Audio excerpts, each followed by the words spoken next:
పొంగనం దోశ. ఈ దోశ పిండి రెగ్యులర్గా ఉండే దోశ పిండి అయితే అందరి ఇళ్ళలో ఉంటుంది కదా. ఆ దోశ పిండిలోకి కొద్దిగా ఆనియన్స్, పచ్చిమిర్చి, ఆ తర్వాత సాల్ట్, పచ్చిమిర్చిలోకి ఇంకా కొత్తిమీర, ఆ తర్వాత కరివేపాకు, ఈ 3 గ్రైండ్ చేసుకొని ఆ పేస్ట్ని తీసుకొచ్చి ఈ దోశ పిండిలో అయితే కలుపుకోవాలి. వన్స్ ఆ గ్రైండ్ చేసుకున్న తర్వాత ఆ మిశ్రమాన్ని తీసుకొచ్చి పసుపుతో పాటు ఇలా కలుపుతూ ఉండాలి. సాల్ట్ తగినంత వేసుకోండి, మీ పిండి క్వాంటిటీ బట్టి అనమాట. మీరు ఎంతైతే దోసపిండి అయితే తీసుకుంటారో అంత. అలాగే పచ్చికారం దానికి తగ్గట్లు స్పైసీ చూసుకొని వేసుకోవాలి.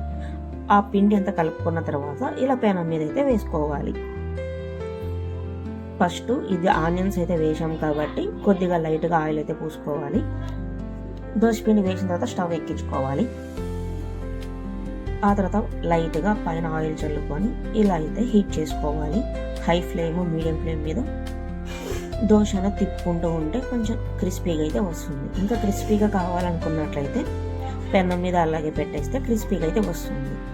ఈ దోశలోకి కారం బాగుంటుంది, ఆ తర్వాత పల్లీ చట్నీ అయినా బాగుంటుంది. ఈ 2 సైడ్స్ దోశ అయితే బాగా కాంచుకోవాలి. ఇది పొంగనం దోశ అని చెప్పి పిలుస్తూ ఉంటారు. అలాగే గుంత పొంగనాలు కూడా ఇదే పిండితో కూడా వేసుకోవచ్చు. దీంట్లోకి కావాలి అంటే క్యారెట్ సన్నగా తురుముకొని కూడా వేసుకోవచ్చు పిండిలో.